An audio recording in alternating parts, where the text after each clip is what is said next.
Hey, I think it needs a little more focus, and I think we'll be good. Okay, we're good. Is it filming? Oh, it is. Wait a sec. Hello, everybody. I'm Sound, and this is my buddy Radio. Hey, I'm here for another video. Now, this one's actually been requested by an 8th grade Earth and Science class, and we're going to be talking about erosion and deposition. We'll be putting these in 5 different sections because this is a really, really wide topic. These are erosion deposition by water, waves, wind, glaciers, and gravity. So, since we're dividing it in sections, I'll be doing a couple, and then Sound here will be doing a couple. So, here we go. Section 1.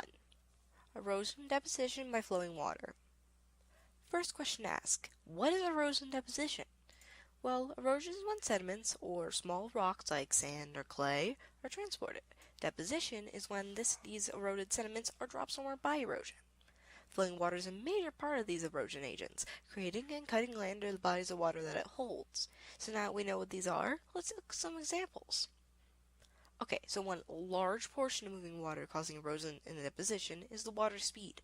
Of course, as something goes faster, it gets more energy. The more energy, the larger size of a particle can hold, and also be able to hold more particles based on its speed. How would a body of water pick up speed for erosion, you may ask? Well, good example, look at it as a stream going down a steep slope or cliff. The more steep, the faster the water goes.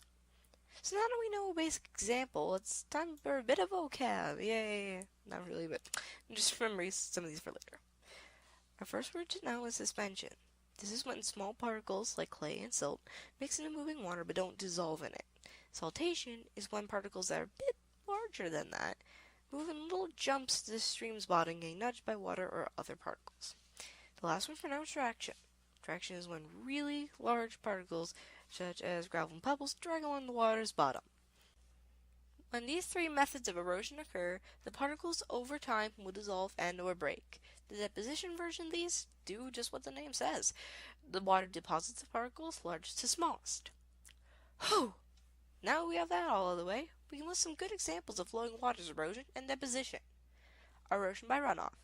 This is mostly caused by heavy amounts of rain that the ground can't soak, making it run over the land. This can erode particles if it is fast enough.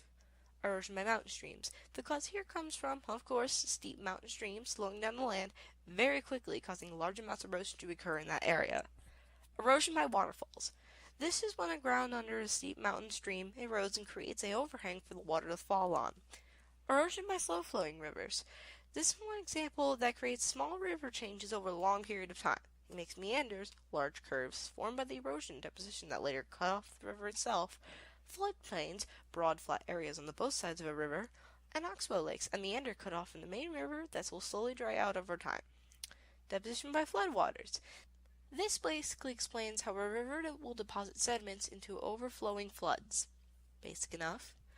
Erosion and deposition by groundwater. This is when water soaking through the ground over a long period of time can create mineral caves and dangerous sinkholes. So to review, many things are eroded and deposited by moving water. It can create river cutoffs, waterfalls, caves, sinkholes, and a lot of other things. So now, let's get to Section 2. Sound. Section 2. Okay, so let's get to another common agent of erosion and deposition, waves. These, in most instances, are not specifically related to flowing water, though.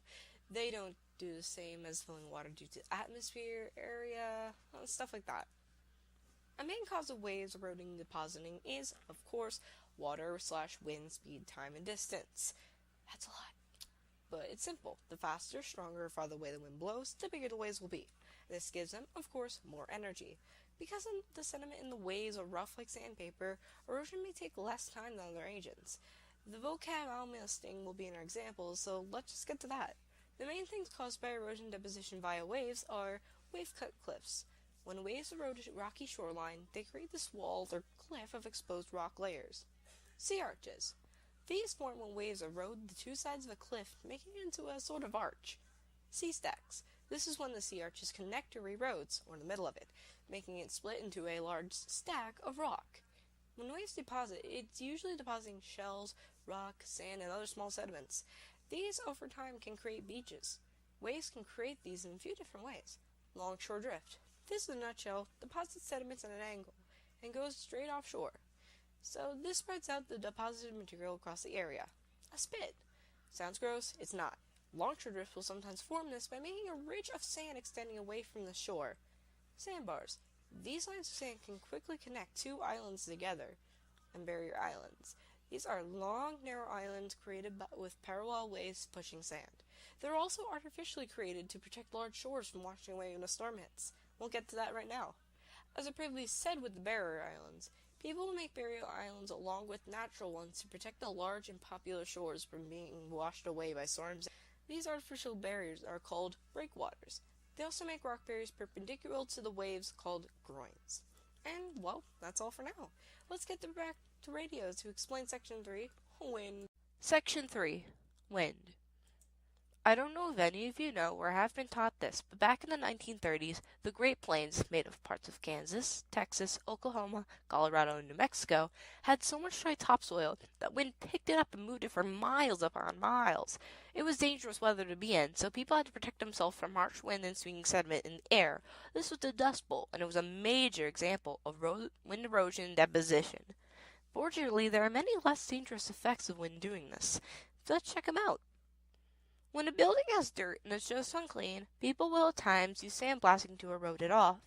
The rough sand and powerful air currents scour away any dirt on the building. This is another example of the wind's ability to erode and deposit. Now that you have a good understanding of wind, let's find some more examples. Sand dunes. Wind depositing sand over time will create these small rough hills. For this to work, you would need lots of wind and lots of sand. Loess. This is basically a vertical cliff made from wind dropping fine particles of clay and silt. It can add up to be very rich, fertile soil as well. Not many examples on this one out, but trust me, the two previous sections made up for it. Alright, back on topic here. While wind erosion sounds mostly harmless, there are still large chances of storms similar to that Dust Bowl appearing if we don't properly protect loose soil. You can protect the ground with trees and other large-rooted plants, helping keep the soil packed well. To prevent unwanted sand dunes, many beaches will put up simple wood fences to prevent sand from blowing away. So, overall, wind can be slightly dangerous at times when it's holding sediment. Luckily, many things are coming forward to protect these events from happening as often. That's wind. Section 4, Glaciers. Did you know that these actually take up 10% of the Earth's surface currently, but are getting smaller as Earth's temperature rises? 12,000 years ago, though, glaciers were dipped so far that they neared cities like New York City and Chicago. Now, there are two distinct types of glaciers that you should know. Continental glaciers, which are spread over a huge area, maybe even covering most of a continent such as Greenland. Valley glaciers, however, are long and narrow and form in mountain streams. Similar to the process of flowing water, glaciers, or, in this case flowing ice, erodes land and deposits it somewhere. These are two main methods to this. Plucking is when rocks and sediment are picked up by a glacier. They'll freeze into the ice and are carried away with it. Abrasion is when glacier scrapes rocks under it, wearing it away, giving it scratches or smooth marks. There are also many ways of how valley glaciers form. When a valley glacier goes across a V-shaped river, it leaves abrasion to scrape the sides, later giving said river a U-shape. Cirques are round hollows carved inside of a mountain via a glacier. The highest cliff of a cirque is also called a head wall. An arête is a jagged ridge when two cirques form on opposite sides of a mountain. The lower spot of these are cols. Horns are simply what they sound like, a sharp peak left by glacial cirques. Glaciers' only way to deposit sediment is by melting, leaving behind whatever was frozen in it. The contents of melted glaciers are called glacial tills, a mixture of particles and rocks of all shapes and sizes. Moraine is similar to glacial till, being sediment deposited by glaciers. Ground moraine is a thick layer of sediment left by a retreating glacier, and an end moraine is a lower ridge of sediments from the end of a glacier. Drumlins are long, low hills of deposited sediment. They often form in groups or drumlin fields. The narrow ends of these show what direction the glacier moved. An esker is a winding ridge of sand deposited by melted glacier water. Kettle lakes occur where a chunk of ice gets left behind with sediments from a retreating glacier. As soon as the ice melts, it leaves a depression, later becoming a lake. So that's glaciers. Most of all these things, as with some of the other sections' methods, take hundreds of thousands of years to break or form. Okay, now that we're almost done, let's get to radio for our final section. Section 5. So, this is the last section, huh?